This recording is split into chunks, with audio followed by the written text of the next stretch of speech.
একটি শহর যেখানে অর্থই ক্ষমতা আর লোভী ধ্বংসের চাবিকাঠি।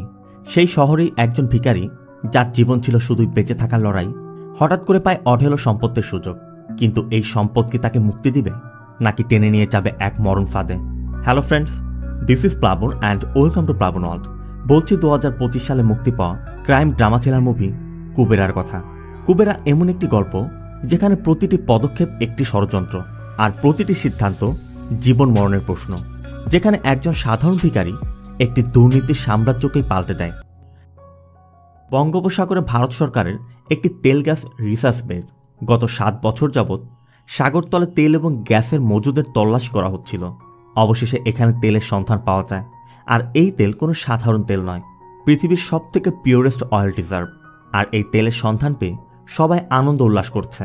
তবে এখানের চিফ ইঞ্জিনিয়ার, গ্লোবাল এন্টারপ্রাইজের সিইও নিরাজকে কল করে, অয়েলের বিষয়টি জানায়। নিরাজ শুধু জানতে চায় বিষয়টা কতজন জানে, আর ইনফরমেশন লিক হওয়ার কোনো সুযোগ আছে কিনা। ইঞ্জিনিয়ার বলে, সবাই তো সেলিব্রেট করছে, তবে সকাল পর্যন্ত ম্যানেজ করতে পারবো। আর এরপরই নিরাজ তার প্রাইভেট চপার নিয়ে দিল্লিতে গিয়ে পেট্রোলিয়াম এবং গ্যাস মিনিস্টার সিদাপ্পার সাথে দেখা করে এবং তাকে বলে 14 trillion cubic ton oil reserve, আগামী 15 বছরের তেল এবং গ্যাস পাওয়া গেছে, যে কোনো মূল্যে আমি এটা চাই।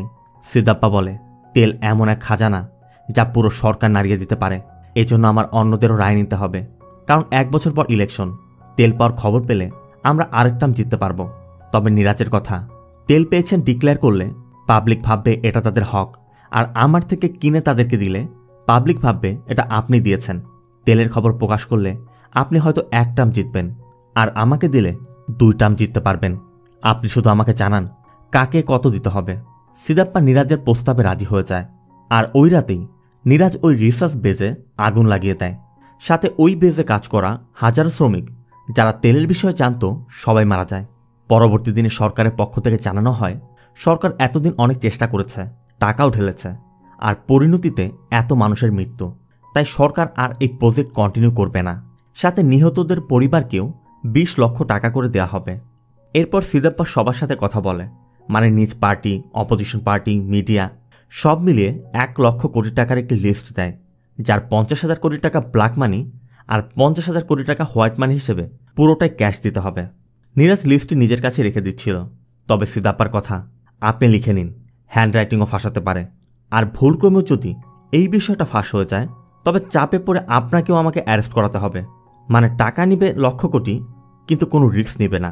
এজন্য নিরাজের বাবা মিত্রও বলে, আমাদেরও তাই করতে হবে, টাকা আমরাই দিব, কিন্তু কোথাও আমাদের নাম আসবে না।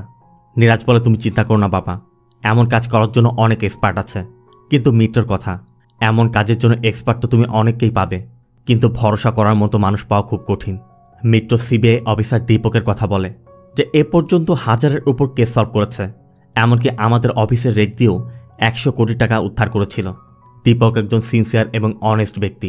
তবে অনেক নিষেধ করার পরও একজন মিনিস্টারের বাড়িতে রেড করায় উল্টো দীপককে ফাঁসিয়ে দেওয়া হয়েছিল। এজন্য ওর 10 বছর কারাদণ্ড হয়েছে, 5 বছর যাবৎ জেল খাটছে। নিরাজের কথা, ও কেন আমাদের কথা মানবে? মিত্র বলে, মানবে না, ওকে মানাতে হবে, কারণ একমাত্র দীপকের মতো ব্যক্তি আমাদের এই কাজটি এখন করে দিতে পারবে। সিন চলে যায় জেলে। এই হচ্ছে সেই সিবিআই অফিসার দীপক, 5 বছর যাবৎ জেল খাটছে। আর এ হচ্ছে দীপকের স্ত্রী দীপা। দীপকের একটি মেয়েও আছে, তবে দীপকের মেয়ে জানে না দীপক জেলে আছে। দীপা তার মেয়েকে বলেছে তার বাবা দুবাইতে, আমেরিকায় বিভিন্ন জায়গায় ব্যবসা করে বেড়ায়, এই জন্যই বাড়িতে আসে না। তবে 5 বছর এভাবে কাটাতে পারলেও দীপা আর এখন মেয়ের প্রশ্নের উত্তর দিতে পারছে না। তবে এভাবে আর কতদিন?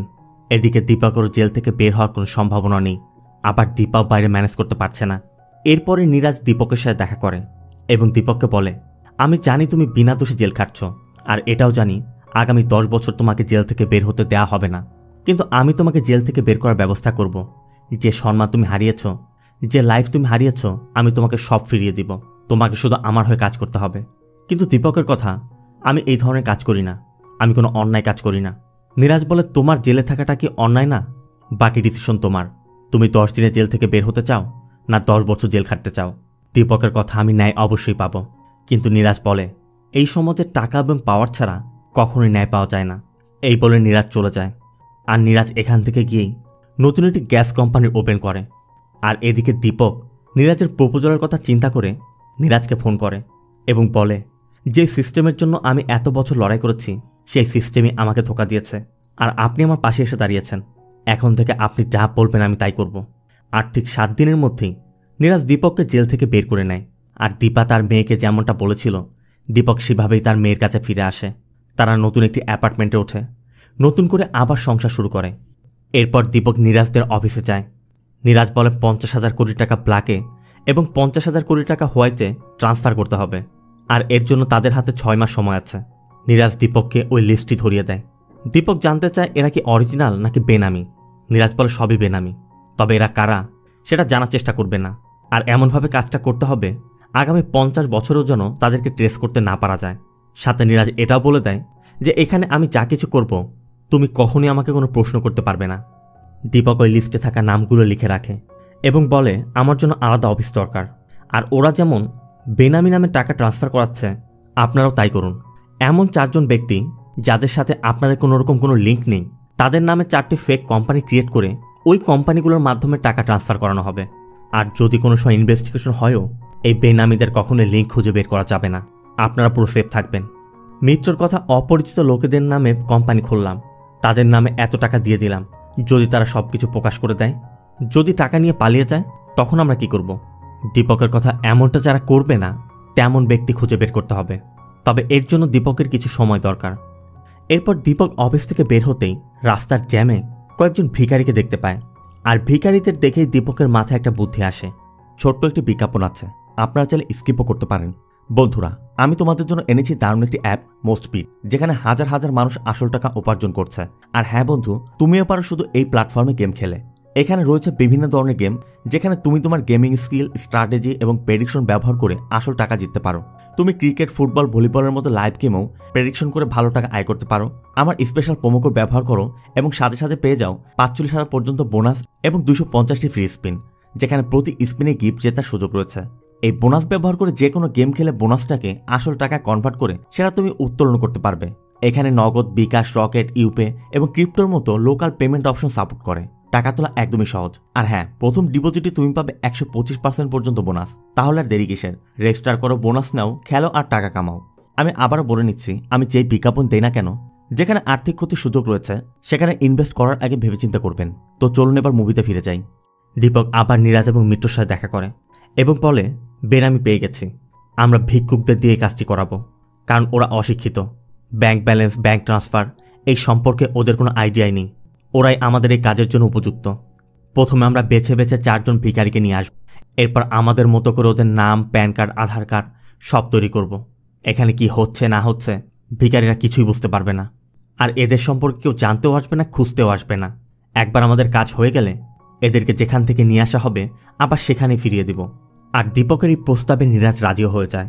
নীরাজ বলে যত দ্রুত সম্ভব কাজ শুরু করে দাও।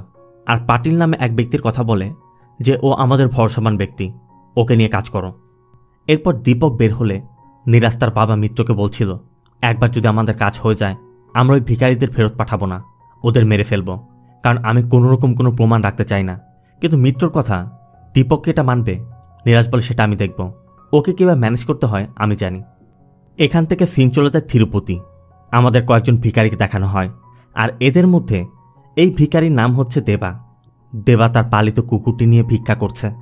ঠিক তখনই এক ভিক্ষুক রাস্তা পার হওয়ার সময় একটি লাল রঙের গাড়ি তাকে চাপা দিয়ে চলে যায়, আর দেবাও সেটা দেখা মাত্রই ওই কারটিকে ধরার চেষ্টা করে, কিন্তু ধরতে না পেরে আবার ফিরে আসে।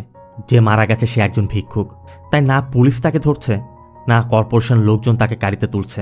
এই জন্য ভিক্ষুকেরা মিলেই কর্পোরেশনের কুকুরের গাড়িতে ওই বডিটি তোলে। আর যাওয়ার সময় এখানের আরেক ভিখারি দেবাকে কিছু টাকা দিয়ে বলে দেয় কিছু লাকড়ি দিয়ে অন্তত জ্বালিয়ে দিস, পরবর্তী জন্মে যেন ভিখারি হয়ে না জন্মাতে হয়। এরপর তারা ওই ভিখারির বডি নিয়ে একটি ময়লার ডাম্পয়ার্ডে চলে যায়, আর দেবারা কয়েকজন মিলে কিছু লাকড়ি জুগিয়ে ওই ভিখারির সৎকার করে। আর এরপর রাতের বেলা সবাই একত্র হয়, মূলত এই জায়গাতেই সবাই থাকে। দেবা খুবই সাদাসিধে স্বভাবের একজন মানুষ, পড়াশোনা একদমই জানে না, তবে একবার যেটা দেখে সেটা মনে রাখতে পারে। যদিও এখানে যারা ভিক্ষা করে তাদের জীবনের উপর থেকে মায়া উঠে গেছে, কেউই এমন জীবন বাঁচতে চায় না, তবে দেবা বাঁচতে চায়। এর মধ্যে পাটিল তার লোকজন নিয়ে আসে এবং সব ভিখারিকে অফার করে যে তোমাদের থাকার জায়গা দেয়া হবে, 3 বেলা ভালো খাবার পাবে, পোশাক পাবে, যদি তোমরা আমাদের অফারে রাজি হও আমাদের সাথে আসতে পারো। অবশ্য কয়েকজন রাজিও হয়, তবে এর ভিতর থেকে তারা দেবাকে সিলেক্ট করে। আর এরপর দেবাকে তিরুপতি থেকে নিয়ে আসা হয়। এখানে আমাদের দেবার ছোটবেলার একটি দৃশ্য দেখানো হয়। দেবা একদিন তার মায়ের সাথে রাস্তা দিয়ে যাচ্ছিল, তখন একটি কার এসে দেবার মাকে চাপা দিয়ে চলে যায়। আর দেবার মা মারা যাওয়ার আগে দেবাকে বলে গিয়েছিল, আমি তো চলে যাচ্ছি, কিন্তু যেভাবে হোক তোকে বেঁচে থাকতে হবে, আমি উপর থেকে তোকে দেখব। ওই সময়ের পর থেকে দেবা অনাথ। পাটিলদের এখন দেবার মতো আরও 3 জন লোক দরকার। এজন্য তারা বিভিন্ন রাজ্যে ঘুরে ঘুরে ভিখারিদের ভিতর থেকে সুস্থ সবল দেখে খেলু, দিব্যা এবং খুশবু নামে একটি মেয়েকে নিয়ে আসে। আর এই হলো তাদের 4 জন ভিখারি। তবে এদের মধ্যে খুশবু প্রেগনেন্ট, তাই খুশবু ওয়াশরুমে গিয়ে তার পেট দেখছিল। এদিকে খেলু ছিল একজন চোর, তাই খুশবুর অনুপস্থিতিতে খেলু খুশবুর বাক্স থেকে টাকা চুরি করে। আর খুশবু ফিরে এসেই তার ব্যাগ খোলা দেখে বুঝতে পারে টাকা চুরি হয়েছে। অবশ্য দেবা ইশারা করে দেখিয়ে দিলে খুশবু খেলুকে মারধর করতে শুরু করে। আর এখানে হট্টগোল দেখে পাটিলের সহযোগী রোবো এসে প্রথমে খেলুকে মারধর করে। চুরির অপরাধে খেলুর একটি দাঁত উঠিয়ে নেয়, এমনকি সবাইকে বলেও দেয় এরপর থেকে কোনোরকম হট্টগোল করার চেষ্টা করলে তোদেরকে মেরে ফেলব। আর এরপরই দীপক আসে, কিন্তু দীপক এসে দুর্গন্ধে আর দাঁড়াতে পারছে না, তাই দীপক বলছিল বাইরে গিয়ে কথা বলি। কিন্তু দীপক তখন খেলুর রক্ত দেখে বুঝতে পারে খেলুকে মারা হয়েছে। তাই দীপক রোবোকে বাইরে ডেকে বলছিল, ওদের কেউ যদি কিছু করে তুই আমাকে বলবি, কারো গায়ে হাত তুলতে পারবি না। আর দেবা তখন উকি দিয়ে দীপকের এই কথাগুলো শুনছিল। এরপর সবাইকে নিচে নিয়ে দীপক সবার সাথে পরিচয় হয়। সাথে পাটিলকে বলে যে আপাতত তাদের হেয়ার কাট এবং শেভিং করাও, আর বেসিক বাথরুম ট্রেনিংটা দাও। এর মধ্যে খুশবু বলে ওঠে, স্যার অনেক ক্ষুধা লেগেছে, কিছু খেতে দিন। দীপক জানতে চায় তোমরা কি খেতে চাও। তখনই দেবার মনে পড়ে ছোটবেলা দেবার থেকে বয়সে বড় একটি ছেলে দেবাকে ঠিক এভাবেই বলতো তুই কি খাবি। আর দীপক তাদের কাছে খাওয়ার বিষয়ে জানতে চায় দেবার তার ছোটবেলার কথা মনে পড়ে যায়। এরপর দীপক চলে যাচ্ছিল, আর দীপককে যেতে দেখে খেমু দীপকের সামনে হাত পেতে কিছু চায়। দীপক তখন বলে, এভাবে হাত পেতে কিছু চাইতে হয় না, এভাবে হাত উঠে হাই বলতে হয়। এরপর নিরাজ দীপককে একটি প্রাইভেট ইয়টে নিয়ে যায়, আর সেখানে নিরাজের 1 লক্ষ কোটি টাকা ক্যাশ রাখা। দীপক বলে 50,000 কোটি টাকা যেহেতু ব্ল্যাকে দিতে হবে, আগে সেটাই পাঠিয়ে দিই, যেমনটা নির্বাচনের সব বন্টন করা হয়। আর বাকি যে 50,000 কোটি টাকা হোয়াইটে দিতে হবে, সেজন্য প্রথমে আমাদের ভিখারিদের নামে বিদেশে কোম্পানি খুলতে হবে। এরপর তাদের ওই কোম্পানির ব্যাঙ্ক অ্যাকাউন্টে হুন্ডির মাধ্যমে 50,000 কোটি টাকা সুইস ব্যাঙ্কে ট্রান্সফার করতে হবে। এরপর ওই টাকাকেই ঘুরিয়ে ইন্ডিয়ায় নিয়ে আসবো। কিন্তু নিরাজের কথা, এই ভিখারিদের দেখে কেউ মনে করবে যে এরা কোনো কোম্পানির সিইও। দীপক বলে তার জন্য এদেরকে ট্রেনিং দেওয়া হবে, আর ট্রেনিং শেষ হলে আমরা ভিসার জন্য অ্যাপ্লাই করব। তবে দীপক বলে এই 4 জনের মধ্যে একটি মেয়ে আছে, ও আবার প্রেগনেন্ট, তাই আমি ভাবছি ওকে ফেরত পাঠিয়ে অন্য কাউকে নিয়ে আসবো। কিন্তু নিরাজের কথা, একবার যেহেতু ওকে এখানে আনা হচ্ছে, ও এখানে সম্পর্কে অনেক কিছু জানতে পেরেছে, নতুন করে কাউকে আনা রিস্কি হয়ে যাবে, তাই ওকে দিয়ে কাজে লাগাও। এদিকে ওই 4 ভিখারিকে হেয়ার কাট দেওয়া হচ্ছে, শেভিং করানো হচ্ছে, মানে যাকে যেটা প্রয়োজন করা হচ্ছে। তবে এর মধ্যে দিব্যা বলে ওঠে ডোন্ট টাচ মি, আর এটা শুনেই দীপককে ডাকা হয়। তবে দীপক দিব্যার সাথে কথা বলে বুঝতে পারে দিব্যা যেহেতু বিভিন্ন জায়গায় ভিক্ষা করত, তাই ফরেনারদের থেকে ভিক্ষা নেওয়ার জন্য যতটুকু বলার প্রয়োজন, মানে তাদের থেকে যতটুকু শিখেছে ততটুকুই বলতে পারে, কোনটার অর্থ কি সেটা নিজেও জানে না। আর এটা হচ্ছে ওই 4 ভিখারির ফাইনাল ট্রান্সফরমেশন। সবাইকে ভালো কাপড় চোপড় পরিয়ে ফটো এবং ফিঙ্গারপ্রিন্টের জন্য নিয়ে যাওয়া হয়। তবে এত সমাদর দেখে দেবা জানতে চাচ্ছিল, স্যার আমাদের কীর্তি নেবেন না তো আবার? তখন দীপক তাদেরকে যথাসম্ভব বোঝায়। আর এরপর যখন ফিঙ্গারপ্রিন্ট নেওয়া হচ্ছিল, তখন দেবার ডান হাতের ফিঙ্গারপ্রিন্ট নিতে গিয়ে দেখে তার ডান হাত ভাঙা। আর এখানে আমরা এটাও দেখতে পাই, দেবা যখন ছোট ছিল তখন দেবাকে ভিক্ষাবৃত্তির কাজে লাগাতে দেবার ডান হাত ভেঙে দেওয়া হয়েছিল। আবার দীপক দেবার কাঁধে হাত রেখে দেবাকে বোঝাচ্ছিল। দীপক বলছিল চিন্তা করো না, আমি তো আছি। ঠিক তখন দেবার ছোটবেলার কথা মনে পড়ে, যে ছোটবেলায় ওই বড় ছেলেটা তাকে ঠিক একই কথা বলেছিল। এই জন্য দেবা দীপককে বলে, স্যার আমাদের তো মানুষের উচ্ছিষ্ট খাবার মেলে, আমাদের কি চাই না চাই জানতে চাওয়া প্রথম ব্যক্তি আপনি, এমনকি আমাদের তো কেউ স্পর্শ করে দেখে না। এই জন্য দেবার চোখে দীপক একজন মহান ব্যক্তি। এরপর তাদের ট্রেনিং শুরু হয়, কিভাবে ব্রাশ করতে হবে, টয়লেট ইউজ করতে হবে, খাবার খেতে হবে, পোশাক পরতে হবে, সব কিছু ট্রেনিং দেওয়া হচ্ছে। এদিকে দেবা আবার কুকুরদের খুব পছন্দ করত, তাই যখনই সুযোগ পেত রিসোর্টের গেটে যে কুকুরগুলো আসতো ওই কুকুরগুলোকে খাবার দিত। আবার দিনের বেলা খাবার দিতে দেখে রোবো রাগ করত, এই জন্য দেবা রাতের বেলা লুকিয়ে ওই কুকুরদেরকে খাওয়াতো। সুইস ব্যাংকে অ্যাকাউন্ট খুলতে হলে তাদেরকে বিদেশে যেতে হবে, আর বিমানের সিটে কীভাবে বসতে হয় যেতে হয় সেই ট্রেনিং দেওয়ার জন্য দীপক এই 4 জনকে এয়ারপোর্টে নিয়ে যায়। মূলত ওই সময় নিরাজ তার প্রাইভেট জেট নিয়ে এসেছিল। আর এদেরকে দেখে নীরাজ জানতে চায় এদেরকে কেন এনেছ। দীপক বলে ট্রেনিংয়ের জন্যই। তবে নীরাজকে প্রাইভেট জেট থেকে নামতে দেখে খেমু আর লোভ সামলাতে না পেরে দৌড়ে এসে হাত পেতে ভিক্ষা চাচ্ছিল।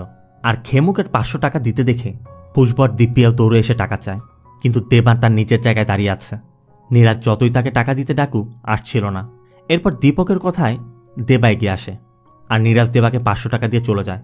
এরপর দেবা দীপককে বলছিল, স্যার আপনি না বলেছিলেন যে ভিক্ষা চাওয়া যাবে না? দীপকের কথা এটা ভিক্ষা না, উনি হচ্ছেন বড় সাহেব, তোমরা ওনার হয়ে কাজ করছো তো তাই দিয়েছে। ব্ল্যাকের টাকাগুলো দেয়া হয়ে গেছে, এখন হোয়াইট যে মানিগুলো দিতে হবে সেই মানিগুলো হুন্ডির মাধ্যমে পাঠিয়ে দেওয়া হয়। আর এই 4 ভিখারির অ্যাকাউন্ট ওপেন করার জন্য তাদেরকে সুইজারল্যান্ড নিয়ে যাওয়া হয়। আনার আগে দীপক সবাইকে সিগনেচার শিখিয়েছে, এই জন্য সবার আলাদা আলাদা অ্যাকাউন্ট খোলা হয়। আর এখানের অ্যাকাউন্টে ট্রানজ্যাকশন করতে যার যার রেটিনা স্ক্যান করাতে হয়। আর এরপর খেলুর দ্বারা যে কোম্পানির সাথে কন্ট্রাক্ট করা হয়েছে তাদের সাথে এগ্রিমেন্ট হয়ে যায়। তাই খেলুর নামে যে 10,000 কোটি টাকা আছে, এই জন্য খেলুর নামে যে 10,000 কোটি টাকা আছে, নীরাজ সেই 10,000 কোটি টাকা ওই কোম্পানির নামে ট্রান্সফার করিয়ে নেয়। আর কাজ হয়ে গেলে পাটিলকে বলে যে ওকে নিয়ে কিছু খাওয়া দাওয়া করাও। আর এরপরে রোবো খেলুকে মাঝ সমুদ্রে নিয়ে যায়, যেখানে বোটের চারদিকে হাঙর ঘোরাফেরা করছে। খেলু স্পষ্ট বুঝতে পারছে তার সাথে কি ঘটতে চলেছে। তাই খেলু রোবোর পায়ে ধরে জীবন ভিক্ষা চাচ্ছিল, কিন্তু কে শোনে কার কথা। রোবো খেলুকে ধাক্কা দিয়ে পানির মধ্যে ফেলে দেয় আর সাথে সাথে খেলু হাঙরের পেটে চলে যায়। আবার এত সময় পার হয়ে গেছে, খেলু এখনও ওই রিসোর্টে ফিরেনি। এই জন্য দেবা ল্যান্ডলাইন থেকে দীপককে কল করে এবং জানায় যে খেলু এখনও ফেরেনি। দীপক তখন স্পষ্ট বুঝতে পারে খেলুর সাথে কি করা হয়েছে। এই জন্য দীপক নীরাজের সাথে দেখা করে এবং নীরাজকে বলে যে আমাদের কথা হয়েছিল ওদের কাজ হয়ে গেলে আমরা ওদেরকে ফিরিয়ে দেব।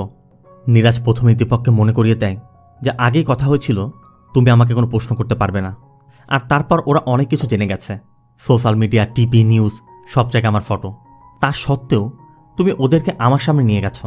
ওরা যদি আমাকে চিনে ফেলে তখন কি হবে? নীরাজের জন্য কোনো রিস্ক নিতে চাচ্ছিল না, তাই নীরাজের কথা প্রত্যেকের ট্রানজ্যাকশন হওয়া মাত্রই তাদেরকে মেরে ফেলা হবে। আর দীপক এতে রাজি নয়, দীপক এই কাজ করতে চাচ্ছে না।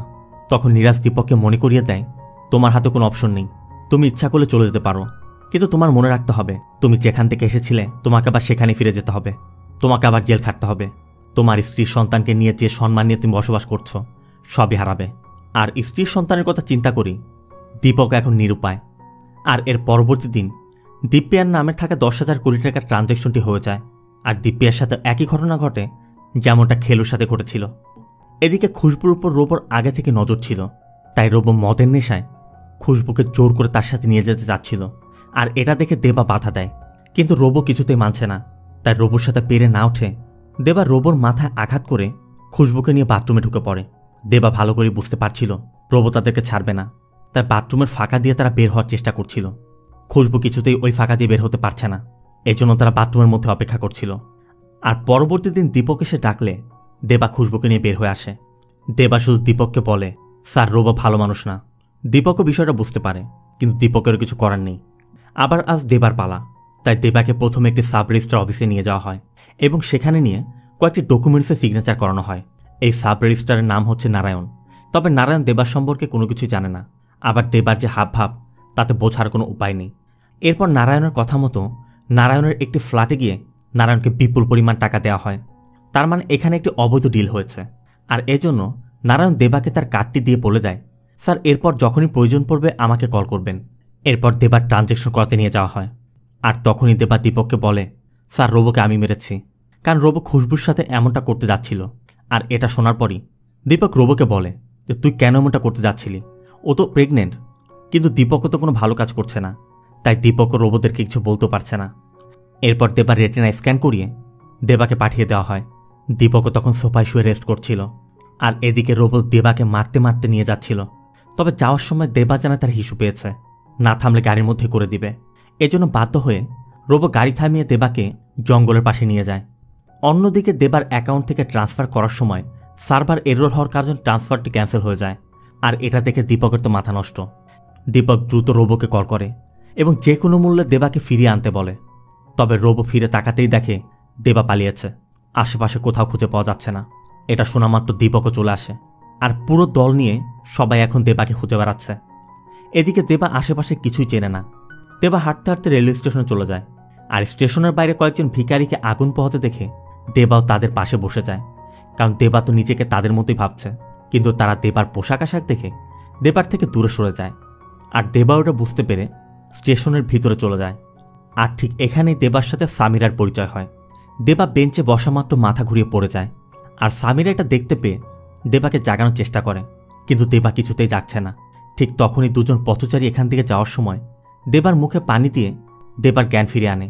আর তারা চলে যেতেই সামিরা দেবার কাছে জানতে চাচ্ছিল, তুমি কিছু খাবে? দেবা বলে, হ্যাঁ খাবো। সামিরা বলে, তাহলে টাকা দাও। দেবা বলে, আমার কাছে তো টাকা নেই। এই জন্য সামিরা নিজের ব্যাগ থেকে একটি চকলেট এনে দেবাকে দেয়। আর দেবাও সেটা খেয়ে নেয়। কিন্তু দেবা যেভাবে চকলেট খাচ্ছে তাতে দেবার সুটবুটের মান সম্মান একদমই শেষ। দেবা ওই চকলেটটি খেয়ে বেঞ্চের উপর শুয়ে পড়ে। আর এরপর সামিরা এখানে থাকা তার বান্ধবীকে কল করে। আর তাদের কথা আমরা এটাও জানতে পারি, সামিরা রাজু নামে একটি ছেলেকে ভালোবেসে বাড়ি থেকে পালিয়ে এসেছে। রাজুরও একই ট্রেনে আসার কথা ছিল, কিন্তু সামিরা আসার সময় তার সাথে কোনো টাকা পয়সা নিয়ে আসেনি। রাজুর কাছে টাকা পয়সা সবকিছু, এই জন্য রাজু তাকে ধোকা দিয়ে তার সাথে আসেনি। সামিরাও এখন এখানে এসে বিপদে পড়েছে, বাড়িতেও ফিরে যেতে পারছে না, এই জন্য বসে বসে কাঁদছে। সামিরার বান্ধবী বলছিল, তুই আমার এখানে আয়, এরপর তোর পরিবারের সাথে কথা বলে একটা কিছু ব্যবস্থা করা যাবে। কিন্তু সামিরা স্পষ্টই জানে সে বাড়িতে যেতে পারবে না। তাই সামিরা ট্রেনের নিচে ঝাঁপ দিতে যাচ্ছিল, কিন্তু দেবা সামিরাকে বাঁচায়। এরপর সামিরা সেখান থেকে চলে যাচ্ছিল। আর দেবা যখন সামিরার পিছু পিছু বলছিল, আম্মা ফোনটা দিবেন, আম্মা একবার ফোনটা দিন, দীপক স্যারকে কল করতে হবে। এত বড় দামরা একটা ছেলে সামিরার মতো সুন্দরী মেয়েকে আম্মা বলে ডাকছে। সামিরাও বেশ অবাক হচ্ছে। তবে যাই হোক, সামিরা তার ফোনটি দেয়। আর দেবা সাথে সাথে দীপকের নম্বরে কল করে। আর ফোন করেই বলছিল, স্যার আমি দেবা বলছি, রবু নিশ্চয়ই খুশবুর সাথে কিছু একটা করবে। আর এই কথাটি ভয়েসমেলে রেকর্ড হয়ে যায়। আর এরপর দীপক তার কারে ফিরে ফোনে এই মেসেজটি দেখতে পায়। সাথে সাথে দীপক এক হ্যাকারকে কল করে দ্রুতই নম্বরটি ট্রেস করতে বলে। আর এদিকে দেবা সামিরাকে বলছিল, আপনি যেখানেই যান দয়া করে আমাকে কোনো একটা মসজিদের সামনে নামিয়ে দিয়ে আসুন, আমার খুব ক্ষুধা পেয়েছে। এরপর সামিরা একটু অর্ধে ওঠে। আর দেবার কথা চিন্তা করে দেবাকেও তার সাথে নিয়ে যায়। আর সামিরা তার বান্ধবীর বাড়িতে যাওয়ার সময় দেবাকে হাজি আলীর সামনে নামিয়ে দিয়ে যায়। এদিকে দীপকরা সামিরার নম্বর টেস্ট করে সামিরার খোঁজে সামিরার বান্ধবীর বাড়ি পর্যন্ত পৌঁছে যায়। দীপক দেবার ফটো দেখিয়ে জানতে চায়, এই ব্যক্তি তোমার ফোন থেকে কল করেছিল। সামিরা বলে, এই ব্যক্তি আমাকে অনুরোধ করলে একটি কল করবে, তাই আমি ফোনটি দিয়েছিলাম, এছাড়া আমি একে চিনি না। দীপক জানতে চায়, তুমি এত রাত স্টেশনে কি করছিলে? পিছে আবার সামিরার বান্ধবীর বাবা মা ছিল, এই জন্য সামিরা দীপকের ছাদে নিয়ে যায়। আর সামিরার সাথে কি কি ঘটেছে সামিরা পুরোটা খুলে বলে। এমনকি এটাও বলে, দীপক দেবার ফটো দেখানোতে সামিরার বান্ধবীর বাবা মা এখন ভাবছে সামিরা হয়তোবা দেবার সাথে পালিয়েছে। আর দীপকের এভাবে জিজ্ঞাসাবাদ করতে আসায় আশেপাশের বাসিন্দারাও সামিরাকে নিয়ে বিভিন্ন ধরনের কথা বলতে শুরু করেছে। তবে হাজি আলীর কথা জানতে পেরেই দীপকরা হাজি আলীর উদ্দেশ্যে বেরিয়ে পড়ে। আর দেবাকে দেখা যায় হাজি আলী থেকে মুসল্লিদের সাথে খেতে বসেছে। তবে যখনই সে খাবার খাবে ঠিক তখনই রবুদেরকে দেখতে পেয়ে খাওয়া ফেলে কোনো রকমের জীবন নিয়ে পালায়। সিন চলে যায় পরদিন সকালে, দেবা তীরে এসে ভিড়েছে। আর এখানে আমাদের দেবার ছোটবেলার একটা দৃশ্য দেখানো হয়। দেবার মা মারা যাওয়ার পর দেবাকে একটি অনাথ আশ্রমে দেওয়া হয়েছিল। আর সেই অনাথ আশ্রমের ইনচার্জ দেবাসহ 8 জন বাচ্চাকে মাত্র 60,000 টাকার বিনিময়ে এক দালালের কাছে বিক্রি করে দিয়েছিল। তখনও দেবার সাথে থাকা ওই বড় ছেলেটা দেবাকে শুধু বলছিল, চিন্তা করিস কেন, আমি তো আছি। আবার দেবার মনে পড়ে দীপকও তো বলেছিল আমি তো আছি। এই জন্য দেবা ভাবছে দীপক হয়তো তাকে বাঁচাতে পারবে। এই জন্য দেবা দীপককে কল করার জন্য মানুষের কাছে ফোন চাচ্ছে, কিন্তু কেউই দেবাকে ফোনটা দিচ্ছে না। অন্যদিকে দীপক ওই রাতে আসার পর থেকে সামিরা যে বান্ধবীর বাসায় উঠেছে, ওই বান্ধবীর বাবা মা সামিরাকে আর রাখতে চাচ্ছে না। তারা এখনই সামিরাকে বের করে দিতে বলছে। অবশ্য সামিরা মাত্র 2 দিন থাকার অনুরোধ জানাচ্ছিল, কিন্তু সামিরার বান্ধবী সামিরার হাতে কিছু টাকা দিয়ে সামিরাকে এখনই বের করে দেয়। সামিরারও আর করার কি আছে। সামিরা সেখান থেকে বের হয়ে পথে পথে ঘুরছিল। ঠিক তখনই দেবার সাথে দেখা হয়। দেবার জন্য সৌভাগ্য আর সামিরার জন্য দুর্ভাগ্য, কারণ দেবার জন্যই তার সামিরার এই অবস্থা। তবে দেবাকে দেখেই সামিরা চলে যাচ্ছিল। আর দেবা পিছু পিছে হাঁটছে আর আম্মা আম্মা করে ডাকছে। দেবা বলছিল, দেখুন ম্যাডাম, আমি আমার বাড়ি চিনতে পারছি না, আর এখানে আমি কাউকে চিনিও না। সামিরের কথা কে তুই? তোর জন্য আমার জীবনের এই অবস্থা, তুই আমার পিছু করবি না। এরপর সামিরা একটি লেডিস হোস্টেলে ঢুকে যায়। আর দেবা ওই হোস্টেলের সামনে বসে অপেক্ষা করতে থাকে। আর এদিকে এখনও টাকা ট্রান্সফার না হয় নিরাজ দীপককে দ্রুত টাকা ট্রান্সফার করতে বলে। যদিও দেবাকে পায়নি, তারপরে এখনও খুশবু আছে, তাই দেবা খুশবুর টাকা ট্রান্সফার করে। তবে খুশবু ভয় পাচ্ছে। খুশবু বারবার দীপককে অনুরোধ করছে, স্যার আমার পেটের বাচ্চাটাকে বাঁচান, আমাকে আমার জায়গায় ফিরিয়ে দিন। সিন চলে যায় পরবর্তী দিন। দেবা রাস্তায় বসেছিল। তখন দেবা ছোট্ট 2 বাচ্চাকে ভিক্ষা করতে দেখে তার ছোটবেলার কথা মনে পড়ে যায়। ছোটবেলায় দেবার হাতটা যখন ভেঙে দেওয়া হয়েছিল তখন ওই লোকটা দেবাকে শিখিয়েছিল কিভাবে ভিক্ষা চাইতে হয়। এই বাচ্চা দুটো আজ সেভাবে ভিক্ষা চাইছে, কিন্তু কেউই সাহায্য করছে না। বাচ্চা দুটো ক্ষুধার্ত, তাই দেবা তার জামা খুলে পাশ থেকে একটি লাঠি নেয় এবং ল্যাংড়ার অভিনয় করে আশেপাশে যে মানুষগুলো ছিল তাদের থেকে ভিক্ষা তুলে ওই বাচ্চা দুটোকে খাওয়ায়। আর তখনই দেবার দীপকের কথা মনে পড়ে। এই জন্য দেবা ওই রিসোর্ট খুঁজতে শুরু করে যেখানে তাদেরকে রাখা হয়েছিল। আর এভাবে খুঁজতে খুঁজতে একসময় দেবা ওই রিসোর্টে চলে যায়। আর দেবাকে দেখা মাত্রই ওই রিসোর্টের সিকিউরিটি গার্ড দীপককে কল করে জানিয়ে দেয় যে দেবা ফিরে এসেছে। তবে দেবা ওই রিসোর্টে ঢুকেই দেখে খুশবু এখানে নেই, তবে খুশবুর জিনিসপত্র এখানে আছে। আর এই জিনিসপত্রের মধ্যে খুশবুর ওই টাকা রাখার বাক্সটাও রয়েছে। খুশবু দেবাকে বলে গিয়েছিল, আমি যদি না থাকি এই বাক্সটা তোর। যেহেতু খুশবু এখানে বাক্স রেখে গেছে, তার মানে খুশবু আর নেই। এদিকে দীপক আর তার লোকজনও চলে এসেছে, তারা পুরো রিসোর্ট ঘিরে রেখেছে। দেবা এখন পর্যন্ত ভাবছিল দীপক হয়তোবা তাকে বাঁচাবে, কিন্তু দেবা দেখে দীপক রোবোকেই সান্ত্বনা দিচ্ছে। আর এটা দেখেই দেবা বুঝতে পারে, কারণ দীপকও তাদেরই লোক আর এরা দীপকের কথা মতোই চলছে। এজন্য দেবা ওয়াশরুমে লুকিয়ে পড়ে। আর এরপর দীপক যখন দেবাকে বারবার ডাকছিল, দেবা শুধু একটি কথাই বলে, আপনি আগে থেকে সবকিছু জানতেন। এরপর দেবা বাথরুমের ওই ফাঁকা দিয়ে পালিয়ে যায়, ঠিক যেমনটা সে ছোটবেলায় পালিয়েছিল। দেবার ওই রিসোর্ট থেকে বের হয়ে পাশের জঙ্গলে ঢুকে পড়ে। রোবো এবং তার লোকজন দেবার পিছু করতে শুরু করে। এরপর দেবা একটা গাছের গুড়ির নিচে লুকিয়েছিল। তবে রোবোরা খুঁজতে খুঁজতে দেবাকে পেয়েও যায়। আর রোবো যখন দেবাকে মারছিল, কিছু কুকুর এসে রোবোকে বাধা দেয়। এই কুকুরগুলো মূলত সেই কুকুর যে কুকুরগুলোকে প্রতি রাতে দেবা খাবার খাওয়াতো। তাই দেবাকে মারতে দেখে ওই কুকুরগুলো রোবোর উপর আক্রমণ করে দেবাকে বাঁচায়। আর দেবাও এখান থেকে সামিরার হোস্টেলে গিয়ে হোস্টেলের মধ্যেই বেহুশ হয়ে পড়ে। সাথে সাথে দেবাকে নিকটস্থ হসপিটালে নেওয়া হয়। এদিকে নীরাজও জেনে গেছে দেবা পালিয়েছে। আর এটা জানার পর নীরাজ পুরো অফিস ভাঙচুর শুরু করেছে, কারণ 1-2 টাকা নয়, 10,000 কোটি টাকা। নীরাজ এখন দীপকের উপর বিশ্বাস করতে পারছে না, কারণ নীরাজ ভাবছে দীপক হয়তোবা দেবার উপর দয়া করে দেবাকে পালাতে সাহায্য করেছে। এই জন্য নীরাজ দীপককে শেষবারের মতো একটি সুযোগ দেয়। আর দেবা যে রেজিস্ট্রার নারায়ণের সাথে দেখা করেছিল, নীরাজ পাটিলকে দিয়ে ওই রেজিস্ট্রারের খুন করায়। এদিকে দীপক হসপিটালে গিয়ে রোবট থেকে জানতে পারে রোবোরা দেবাকে তিরুপতি থেকে এনেছিল। তার মানে তিরুপতিতে গেলে হয়তোবা দেবাকে খুঁজে পাওয়া যেতে পারে। এদিকে হসপিটালে দেবার জ্ঞান ফিরেছে। সামিরা বারবার জানতে চাইছে, তুই কে? তুই কেন আমার পিছে পড়েছিস? তোকে তো আমি চিনি না। দেবা বলে, আমি তিরুপতিতে ভিক্ষা করতাম, এখানে এনে ভালো খাইয়েছে, ভালো কাপড় পরিয়েছে, জানি না এখন কেন পিছে পড়েছে। সামিরা বলে, সত্যি তুই ভিখারি? আর তোর সাথে আমি পালিয়েছি? এর মধ্যে নার্স এসে জানায় তাদের বিল পেমেন্ট করতে হবে। অবশ্য দেবার কাছে টাকা চাইলে দেবা স্পষ্ট বলে দেয়, আমার কাছে কোনো টাকা নেই। এই জন্য সামিরাও সুন্দর মতো কেটে পড়ে। আর অন্যদিকে দীপককে দেখা যায় তিরুপতিতে ওই বাবার কাছে গিয়েছে। আর তার থেকে জানতে পারে দেবা যখন 10 বছর ছিল তখন এখানে এসেছিল। আর দেবার ব্যাপার সবকিছু জানার পর দীপক ওই সব ব্যক্তির সাথেও দেখা করে যাদের থেকে দেবা পালিয়ে এসেছিল। এদিকে হসপিটাল থেকে বিলের জন্য বারবার সামিরাকে কল করছে। এই জন্য সামিরা বাধ্য হয়ে হসপিটালে আসে। আর দেবার কাছে টাকা চাইলে দেবা খুশবুর ওই বক্সটি দেয়। আর ওই বক্সের ভিতর যে টাকাগুলো ছিল আর সামিরার কাছে যে অবশিষ্ট টাকা আছে সব মিলে হসপিটালে বিল পরিশোধ করে। এদিকে আবার দীপকের মনে পড়ে ওই বাবা দীপককে বলেছিল দেবা এমন এক ব্যক্তি, কেউ যদি কখনো ওর সাহায্য করে ও তার কথা কখনোই ভুলতে পারবে না, তার আশেপাশে ঘুরঘুর করতে থাকবে। এই জন্য দীপক সাথে সাথে সামিরাকে কল করে আর জানতে চায় দেবার সাথে দেখা হয়েছিল কিনা। তবে সামিরা বিষয়টি বুঝতে পেরে সোজা বলে দেয়, দেবার সাথে তো আমার দেখা হয়নি, তবে দেখলে আমি আপনাকে জানাবো। সামিরা বিষয়টি বুঝতে পারে আর দ্রুত হসপিটালে যায়, কিন্তু গিয়ে দেখে দেবা এখান থেকে চলে গেছে। তবে দেবা অন্য কোথাও যায়নি, সামিরার খোঁজে সামিরার হোস্টেলের সামনে গিয়ে দাঁড়িয়ে আছে। আর সামিরা হোস্টেলে ফিরেই দেখে দেবা তার জন্য বিরিয়ানি কিনে এনেছে।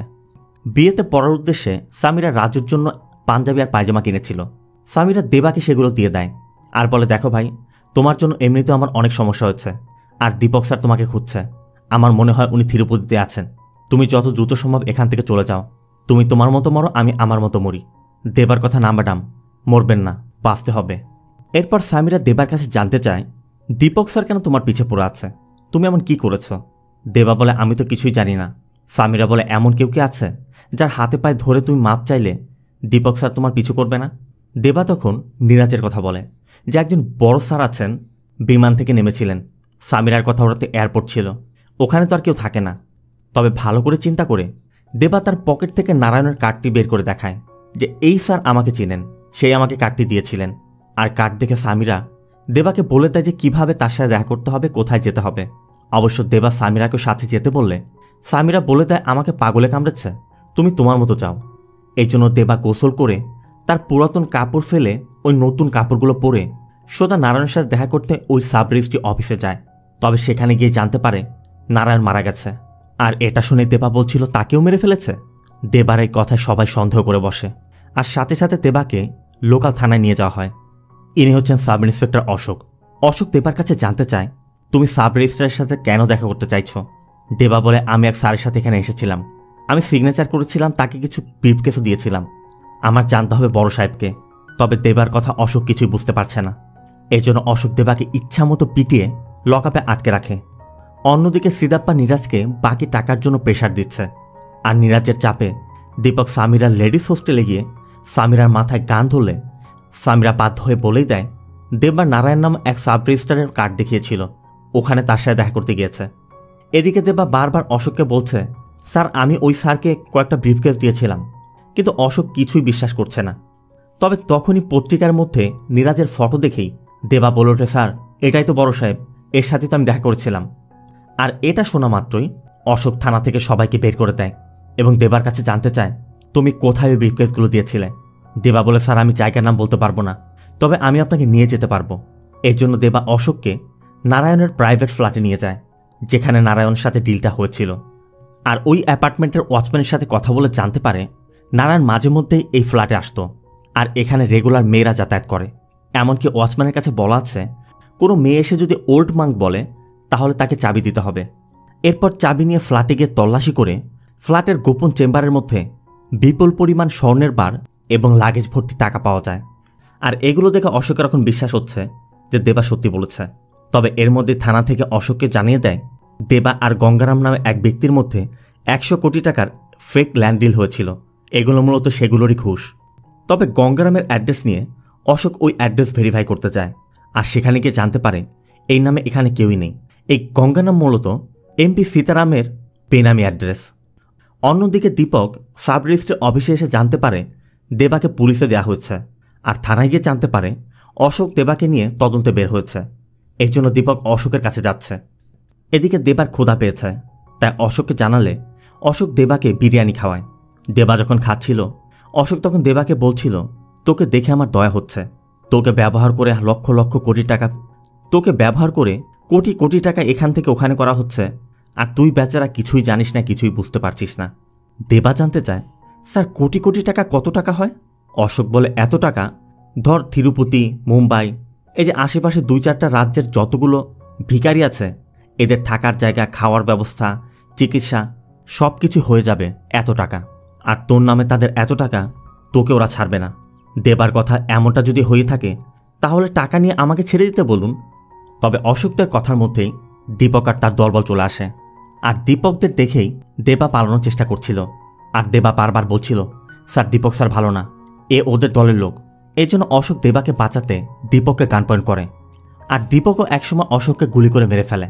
আর দেবাও এটা দেখা মাত্রই একটি নারিকেল গাছের উপর ঝাঁপ দিয়ে সেখান থেকে পালিয়ে যায়। এদিকে দেবার অনিচ্ছা সত্ত্বেও দেবার হাতে একজন পুলিশ অফিসারের খুন হয়ে গেল। দেবা এটা কিছুতেই মানতে পারছে না। তবে পাটিল নিরাজকে জানিয়ে দেয় যে এখানে একজন এসআই আপনার সম্পর্কে অনেক তথ্য জেনে গিয়েছিল, দীপক স্যারের গুলি করে তাকে মেরে ফেলতে হয়েছে। নিরাজ বলে তোমার কি করতে হবে তুমি ভালো করে জানো। এরপর পাটিল অশোকের বডিটি ডিসপোজ করতে বলে। আর এরপর তারা যখন একটি রেস্টুরেন্টে বসেছিল তখনই নিউজে আসে এমপি সীতারাম একটি রোড অ্যাক্সিডেন্টে মারা গেছে। তার মানে দাঁড়াচ্ছে এমপি সীতারামের বিষয় যেহেতু লিক হয়ে গিয়েছিল তাই এমপি সীতারামকে চতুরতার সাথে সরিয়ে দেওয়া হচ্ছে। আর দীপকও সবকিছু বুঝতে পেরে পাটিলকে বলে আমার শরীরটা ভালো লাগছে না, তুমি এদিকে সবকিছু দেখো, আমি বাড়িতে চলে যাচ্ছি বলে দীপক চলে যায়। এদিকে দেবা সামিরার সাথে দেখা করে এবং বলে আমি জেনে গেছি বড় সাহেবকে। সামিরা বলে এখন তাহলে তুই এখান থেকে চলে যা, কারণ সামিরা আর রিস্ক নিতে পারছে না। এই জন্য দেবাকে চলে যেতে বলছিল। তবে দেবা একটু দূরে যেতেই মনে পড়ে এই স্ক্যামের কথা যেই জানতে পেরেছে তাকেই তো মেরে ফেলেছে। তাই দেবা সামিরাকে বলে তুমি যেহেতু এখন জেনে গেছো তোমাকে ওরা মেরে ফেলবে, তাই তুমি আমার সাথে চলো। আর এর মধ্যে রোবল লোকেরা চলে এলে তাদের দেখা মাত্রই দেবা সামিরাকে নিয়ে সেখান থেকে পালিয়ে যায়। তবে রোবল লোকজন এখনও সামিরার ফোন লোকেশন ট্র্যাক করছে আর তাদের পিছু করেই যাচ্ছে। আর এদিকে দীপক চিন্তা করছে দীপকের মতো মানুষ যদি এখন ন্যায়ের সাথে দাঁড়িয়ে না থাকে তাহলে এই দেশের টাকা এবং ক্ষমতারই জিত হবে।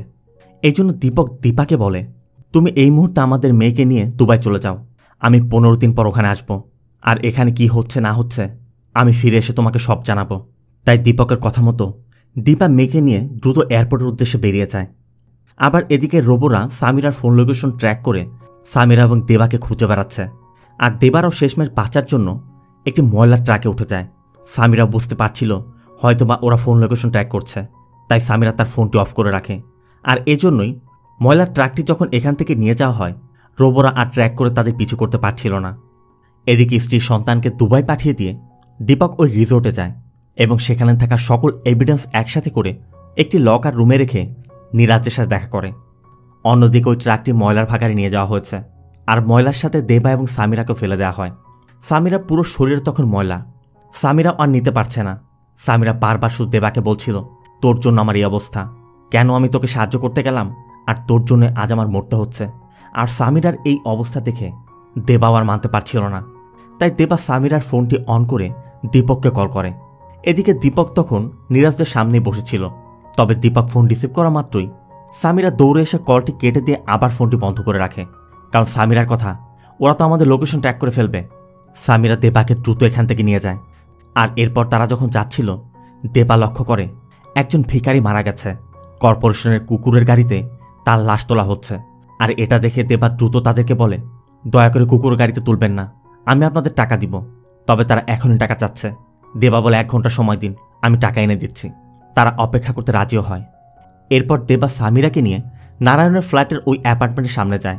দেবা ভালো করেই জানে ওয়াচম্যানকে ওল্ড মাঙ্ক বললে চাবি দিয়ে দিবে, তাই দেবা সামিরাকে বলে, আপনি গিয়ে ওয়াচম্যানের কাছে ওল্ড মাঙ্ক বলুন, চাবি দিয়ে দিবে। সামিরা তো কিছুই বুঝতে পারছে না। অবশ্য সামিরা বলা মাত্রই ওয়াচম্যান চাবি দিয়ে দেয়, আর দেবাও সামিরার সাথে লুকিয়ে ওই ফ্ল্যাটে চলে যায়। আর এরপর দেবা যখন ওই টাকা এবং স্বর্ণগুলো বের করে, সামিরার চোখ তো পুরো ছানা ভরা। সামিরা এগুলো কি দেখছে, সামিরা নিজের চোখকেও বিশ্বাস করতে পারছে না। দেবা সামিরাকে বলে, ম্যাডাম তুমি এই টাকা পয়সা নিয়ে বাড়িতে চলে যাও, আমার জন্য অল্প কিছু টাকা রেখে যাও, ওই ভিখারি সৎকার করব। তাই দেবা কিছু টাকা নিয়ে ওই কর্পোরেশন লোকেদের হাতে দিয়ে বলে, ভালো করে সৎকার করুন। এদিকে সামিরাও এসেছে। আর সৎকারের জন্য এত টাকা পেয়ে ওই ভিখারির সৎকার এমনভাবে করা হয় যেন মনে হচ্ছিল কোনো রাজ্যের মুখ্যমন্ত্রীর সৎকার করা হচ্ছে। একদমই রাজকীয়ভাবে ধুমধাম করে ওই ভিখারির সৎকার করা হয়। আর দেবার হাতে বাকি যে টাকা ছিল, দেবা মন্দিরের সামনে থাকা ভিখারিদেরকে দিয়ে দেয়। তবে ভিখারিদের এমন অবস্থা দেখে দেবা দীপককে কল করে। নিরাজরাও তখন দীপকের অফিসে বসেছিল। দীপকও ফোনটি লাউড স্পিকারে দিয়ে রেখেছে। দেবা দীপককে বলে, দীপক স্যার আমার ওই টাকাগুলো চাই। সাথে সাথে নিরাজ বলে, দেখ দেবা, তোর কত টাকা চাই? 1 কোটি, 5 কোটি, 10 কোটি, 50 কোটি, তুই যা চাস তাই পাবি। কিন্তু দেবার কথা, তিরুপতি, মুম্বাই, আশেপাশে 3-4 রাজ্যের যত ভিখারি আছে, সবার থাকার জায়গা, সবার খাওয়ার ব্যবস্থা, চিকিৎসা সব কিছু মেটানো যায়, এত টাকা আমার লাগবে। নিরাজের কথা, একজন ভিখারি 10,000 কোটি টাকা চাইছে। দেবা বলে, আমি 10,000 কোটি টাকাই চাই। আর এটা নিয়ে দেবার সাথে নিরাজের একটা তর্ক সৃষ্টি হয়ে যায়। একসময় নিরাজ বলেই বসে, আমার কোনো টাকার প্রয়োজন নেই, ওকে যেখানে পাবে সেখানে মেরে ফেলবে। একজন ভিখারির কত সাহস আমার সাথে এভাবে কথা বলে। আর দেবাও এখান থেকে ফিরে সামিরাকেও সেম কথাটি বলে, যে আমার এখন পুরো টাকাটা চাই। বড় বড় শহরে আমার মধ্যে যে ভিখারিগুলো আছে, আমি তাদের সাহায্য করতে চাই, আর এর জন্য তাদেরকে এখন দীপককে ধরতে হবে। সামিরা অবশ্য বলছিল, তুমি পাগল হয়ে গেছো, তাকে ধরা কি বাচ্চাদের খেলা? যে টাকা আছে সেই টাকা নিয়ে তুমি আরামে কাটাতে পারবে। অবশ্য দেবা কোনো কথাই শুনছে না। এই জন্য সামিরা তার ভাগের টাকা নিয়ে চলেই যাচ্ছিল। তবে সামিরার মনও আর মানছে না। এজন্য সামিরা আবারও ফিরে আসে। আর এদিকে দেবা যে জায়গা থেকে ফোন করেছিল, দেবার কল লোকেশন ট্রেস করে দীপক লোকজন নিয়ে ওই জায়গায় চলে এসেছে। দীপক তার লোকেদেরকে আশেপাশে 2 কিলোমিটার এরিয়া খুঁজে দেখতে বলে, কিন্তু তারা তো আর জানে না দেবা ওই জায়গারই তাল গাছের উপরে বসে আছে। তাই সব লোক যখন চলে যায়, দেবা ওই তাল গাছ থেকে নেমে দীপকের মাথায় আঘাত করে দীপককে ওই নারায়ণের ফ্ল্যাটে নিয়ে যায়। আর এরপর দেবা দীপককে বলে, স্যার আমার নামে যে টাকা আছে আমার সব টাকা চাই। দীপক দেবাকে বোঝানোর চেষ্টা করে, আমিও চাই নিরাজকে শাস্তি দিতে, কিন্তু নিরাজকে শাস্তি দিতে হলে আমাদের অনেক কিছু করতে হবে, আর আমি সব ব্যবস্থা করে দেব। তোমাকে টিভিতে এসে সব কিছু স্বীকার করতে হবে, এরপরে আমরা নিরাজকে জেলে পাঠাতে পারবো। অবশ্য সামিরা দীপকের কথা বিশ্বাস করছে না। আবার দেবা বারবারই বলছে, আপনি তো আমাদের কিনেছিলেন, আপনি আবার আমাদেরকে মারতে পাঠিয়েছিলেন। দীপকের কথা, তোমাদেরকে যেমন আমি এনেছিলাম, আমাকেও নীরজ এভাবেই তুলে এনেছিল, আমার করার কিছুই ছিল না। দেবা কথায় কথায় খুশবুর কথা তোলে যে খুশবু প্রেগনেন্ট ছিল, আর আপনি জেনে বুঝে খুশবুকেও মেরে ফেললেন। তখন বলে না না, খুশবুকে তো আমি মারিনি, খুশবু এখনও জীবিত, আমি ওকে সেফ জায়গায় রেখেছি। আর খুশবুর কথা শুনে দেবা বলে আপনি তাহলে আমাকে খুশবুর সাথে দেখা করান। যদি আপনি একবার আমাকে খুশবুর সাথে দেখা করাতে পারেন, এরপর আপনি আমাকে যা বলবেন আমি তাই করব। এই জন্য দেবা দীপকের হ্যান্ডকাপ খুলে দেয়। এরপরে দীপক ওই এভিডেন্সগুলো কালেক্ট করতে ওই লকার রুমে যায়, আর সেখানে মোবাইল ফোনের ওটিপি দেওয়ার জন্য ফোন অন করা মাত্রই নিরাজের লোকেরা দেবার ফোন লোকেশন ট্র্যাক করে ফেলে। এদিকে দীপক দেবা আর সামিরাকে একটি আশ্রমে নিয়ে গেছে, আর এরপরে আমরা দেখতে পাই খুশবু এখনও জীবিত, কারণ দীপক খুব গোপনে খুশবুকে এখানে রেখে গিয়েছে। 10 দিন বাদে খুশবুর ডেলিভারি ডেট। দেবাকে দেখে যেমন খুশবু খুশি, আর খুশবুকে দেখেও দেবাও এখন অনেক খুশি। তবে এখানে খুব বেশি সময় দেরি করা যাবে না, এই জন্য দীপক দেবাদেরকে নিয়ে যাচ্ছিল। আর যখনই তারা বের হবে ঠিক তখনই লক্ষ্য করে নিরাজের লোকেরা চলে এসেছে। সাথে সাথে দীপকরা আশ্রমের মধ্যে লুকিয়ে পড়ে। তবে পাটিল, রোবো এবং নিরাজের লোকেরা ওই আশ্রমে ঢুকে তাদের উপর তাণ্ডব চালায়। একসময় দীপক যখন পেরে উঠতে পারছিল না, তখন সবাই মিলে যখন পালানোর চেষ্টা করে, খুশবু পা পিছলে পড়ে খুশবুর ব্লিডিং শুরু হয়। দেবাও তাই খুশবুকে কাঁধে তুলে দৌড়ে পালানোর চেষ্টা করছিল, আর দীপকও ওদের সামনে ঢাল হয়ে দাঁড়িয়ে আছে। দীপক কোনো মতে দেবা, সামিরা এবং খুশবুকে গেটের বাইরে পাঠিয়ে দেয়, আর গেটের এপারে বসে একাই সবার সাথে লড়াই করতে শুরু করে। দীপক শুধু গেটের এই পাশ থেকে দেবাকে বলে, দেখ রে দেবা, আমি তোর ওই উমেশ ভাইয়াই রে, খুশবুর খেয়াল রাখিস। এরপর দীপক মারা যায়, আর এদিকে খুশবু একটি ছেলে সন্তানের জন্ম দিয়ে খুশবুও মারা যায়। দেবার সামিরা খুশবু এবং দীপকের সৎকার করে। এরপর সামিরা দেবাকে বলছিল, দেবা এখন আমরা এই অবুঝ বাচ্চাকে নিয়ে কত পালিয়ে বেড়াবো, দেবার কথা আমরা কেন পালাবো? সামিরা বলে এই পুরো দুনিয়া ওদের। দেবার কথা, এই দুনিয়া শুধু ওদের না, এই দুনিয়া আমারও, আর আমি এখন আমার জায়গা আদায় করে নিব। আর এখান থেকে দেবার সংগ্রামের শুরু। নিরাজের সকল তথ্য দীপক ওই ব্যাগের মধ্যে দিয়ে গিয়েছিল, তাই দেবারা ওই ব্যাগে থেকে তথ্য নিয়ে নিরাজের যে ক্যাশ টাকা রাখা ছিল সেই ভান্ডার থেকে টাকা বের করে, আর একটি ট্রাক নিয়ে ট্রাক ভর্তির টাকা নিয়ে নিরাজের অ্যাপার্টমেন্টের সামনে ফেলে আসে। আর এরপরে পুরো শহর তোলপাড় শুরু হয়ে যায়। এত টাকা নিরাজের বাড়ির সামনে কে রেখে গেল? সিদাপ্পাও নিরাজকে ডাকে এবং ভালো করে ওয়ার্নিং দিয়ে দেয় যে একবার যদি আমাদের কোনো কিছু ফাঁস হয়ে যায় তাহলে আমি তোমাকে জেলে পাঠাবো, আমি তোমাকে বাঁচাতে পারবো না। নিরাজও বুঝতে পারছে না নিরাজ এখন কি করবে। তবে নিরাজ বাড়িতে গিয়ে দেখে নিরাজের বাবা মিত্র একটি ভিডিও দেখছে, আর এই ভিডিওটি মূলত দীপক মারা যাওয়ার আগে নিরাজের বিরুদ্ধে সব স্টেটমেন্ট দিয়ে গেছে। মিত্র জানায় কেউ একজন আমাদের সিকিউরিটির কাছে পেন ড্রাইভ দিয়ে গিয়েছে।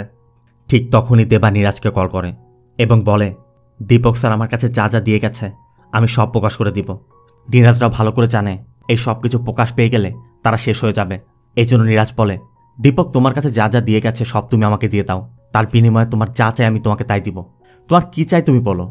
দেবা তখন বলে, স্যার আপনি বলেছিলেন আমাদের মতো ভিখারির থেকে কুকুরও ভালো, আমাদের মেরে ফেললেই কি, আপনি আমাদের মতো একদিন ভিক্ষা করে দেখান। আর ভিক্ষা করার কথা শুনে নিরাজ এবং নিরাজের বাবা মিত্র দেবার কাছে অনুরোধ করছিল অন্য কিছু চাও, প্লিজ তুমি অন্য কিছু চাও। দেবা বলে, যেভাবে আমাকে বলছেন ঠিক সেইভাবে আপনারা ভিক্ষা করুন, বলেই কল কেটে দেয়। এদিকে দেবাকে যে তারা ধরবে, দেবার তো কোনো ঠিকানা নেই, কারণ ভিখারিদের কোনো ঠিকানা থাকে না, তাকে কোথায় খুঁজবে? নিরাজ তখন বলে, ভিখারিদের যেহেতু ঠিকানা থাকে না তাই ভিখারি হয়ে আমিও ভিখারিকে খুঁজব। দেবা যেহেতু একদিনের কথা বলেছে, নিরাজ তাই ওই একদিন ভিক্ষা করার সিদ্ধান্ত নেয়। আর নিরাজই পৃথিবীর একমাত্র ভিক্ষুক যে কিনা রোলস রয়েস নিয়ে ভিক্ষা করতে যাচ্ছে। নিরাজ তার পুরো টিমকে সাথে নিয়ে নেয় এবং সবাইকে আশেপাশে মোতায়েন করে, তারা আশেপাশে দেবাকে খুঁজবে। নিরাজ ভোর হতেই মন্দিরের সামনে বসে পড়ে, আর অনেক সময় সেখানে বসে থাকার পর দেবা কল করে বলে, স্যার এক জায়গায় বসে থাকলে ভিক্ষা কি করে পাবেন? মন্দির থেকে বের হন, শহরের মধ্যে আসুন, রাস্তার জ্যামে জ্যামে ভিক্ষা করুন। নিরাজ এক এক সময় এক এক জায়গায় গিয়ে বসছে, আর দেবা দূর থেকে দেখে দেখে কল করে বলছে এখানে যান ওখানে যান, কিন্তু নিরাজের লোকেরা দেবাকে খুঁজে বের করতে পারছে না। এরপর নিরাজ একটি গলির মধ্যে গিয়ে বসেছিল, আর সামিরা তখন খুশবুর ওই বাচ্চার হাত দিয়ে নিরাজকে ভিক্ষা দিয়ে যায়। রাতের বেলা অন্য ভিখারিদের মতো নিরাজও রাস্তার পাশে বসেছিল, আবার পুলিশ ভিখারিদের তাড়াতে এসে নিরাজকেও তাড়িয়ে দেয়। এরপর নিরাজ রেলওয়ে স্টেশনের সামনে গিয়ে বসে, আর ঠিক তখনই কেউ একজন নিরাজকে 500 টাকার একটি নোট দিয়ে যায়। নিরাজের ওই টাকাটা দেখে মনে পড়ে এয়ারপোর্টে সেদিন এই টাকাটাই নিরাজ দেবাকে দিয়েছিল। অবশ্য সাথে সাথে ওই ব্যক্তিকে ধরা হয়, কিন্তু এ তো দেবা নয়, মানে দেবা এই লোককে দিয়ে দিয়েছে। আর সবাই যখন ওই ব্যক্তির পিছু করেছিল সেই সুযোগে দেবা নিরাজের মাথায় আঘাত করে নিরাজকে ময়লার ভাগারে নিয়ে যায়। আর জ্ঞান ফেরার পর নিরাজ দেবাকে বলছিল, দীপক যা কিছু দিয়ে গেছে সব আমাকে দে। তুই যা বলেছিস আমি তো করেছি। দেবা বলে, স্যার আরেকটা জিনিস বাকি, যদি আপনি আমার এই কাজটি করে দিতে পারেন আমি সব দিয়ে দিব। দেবা খুশবুর বাচ্চাটা কোলে নিয়ে নিরাজকে বলে, ওর মা মারা গেছে, ওর মাকে এনে দিন। নিরাজের কথা, যে মারা গেছে তাকে আমি কিভাবে আনবো? দেবা বলে, মারা যায়নি, তোমরা ওকে মেরেছ। এই বাচ্চা এখন ক্ষুধার যন্ত্রণায় কান্না করছে, ওর মায়ের দুধ এনে দাও। পারবে দিতে?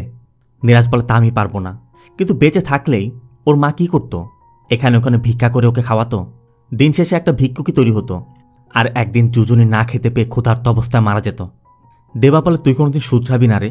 আমি ভেবেছিলাম ভিক্ষা করলে অন্তত আমাদের কষ্টটা বুঝতে পারবি। তবে এরপরে নিরাজ দেবার উপর আক্রমণ করে, আর তাদের দুজনের ফাইটের এক পর্যায়ে দেবা পাশে থেকে একটি কাচের টুকরো দিয়ে নিরাজের গলা কেটে ফেলে। নিরাজ অন দি স্পটই মারা যায়। এরপর দেবা খুশবুর বাচ্চাটাকে কোলে নিয়ে বাচ্চাটাকে বলে, এই টাকা পয়সা কিছু আমাদের চাই না, তুই শুধু হাসতে থাকবি, বাঁচার জন্য বাঁচবি। আর এখানেই কুবেরা মুভি শেষ হয়। আর কুবেরা মুভি আমাদের শেখায় যে প্রকৃত সম্পদ অর্থ বা ক্ষমতায় নয়, বরং ন্যায়, সততা এবং অন্যের জীবন উন্নত করার মাধ্যমে প্রকৃত কুবের হওয়া যায়। লোভ এবং দুর্নীতির ফাঁদ থেকে সাবধানে থাকুন, নিজের নৈতিকতা বজায় রেখে সমাজের উন্নতির জন্য কাজ করুন, এটি প্রকৃত সম্পদ। এই মুভিতে দেবার চরিত্রটা আপনার কাছে কেমন লেগেছে কমেন্ট অবশ্যই জানাবেন। আর ভিডিওটি ভালো লাগলে ভিডিওতে লাইক দিয়ে চ্যানেলটিকে সাবস্ক্রাইব করতে একদম ভুল করবেন না। দেখা হবে অন্য কোনো মুভি বা সিরিজের এক্সপ্লেনেশন ভিডিওতে। ততক্ষণ সব ভালো থাকবেন, সুস্থ থাকবেন। আল্লাহ হাফেজ।